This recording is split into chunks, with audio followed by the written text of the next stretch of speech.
In this video, we are going to examine the articulated leg, and then we're going to look at the tibia and the fibula. Here again is the os coxa. Right? This entire bone is the ilium, iliac crest, where you put your hand on your hip.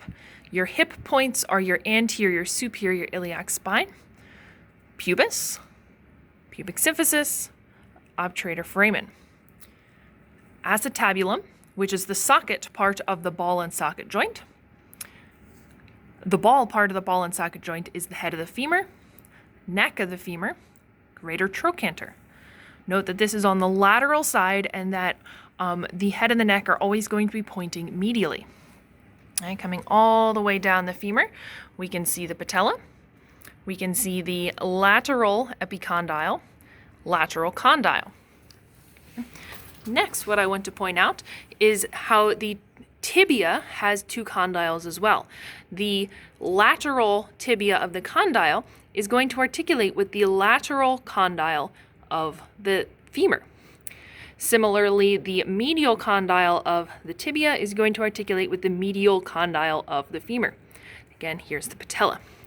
On the tibia, we have this structure right here, this little bump on the front of the knee. Essentially, this is called the tibial tuberosity. Okay. We go all the way down to the ankle joint. We can see yet another feature. All right, so there's a little extension of bone only on the medial side. This is called the medial malleolus, and so that is the medial kind of ankle bone that we feel when we feel our ankle. Okay.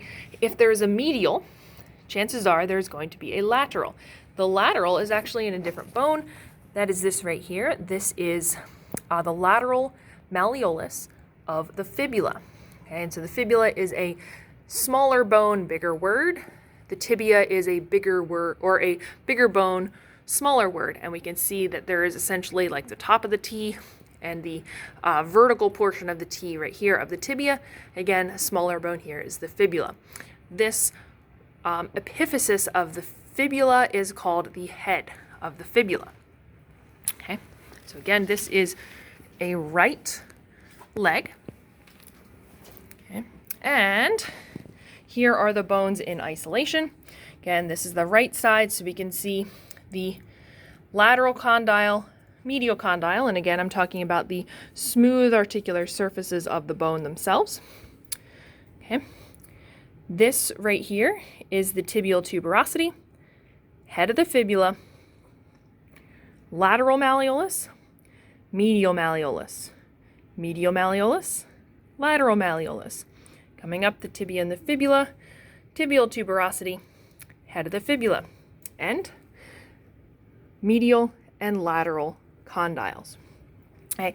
In order to figure out left versus right on the tibia, you should take a look at this right here. These are always going to be facing medial. They are, in fact, the medial malleolus. And so if we know what the medial side is, then we just have to figure out the back versus the front. And we know it's the front here because of the tibial tuberosity.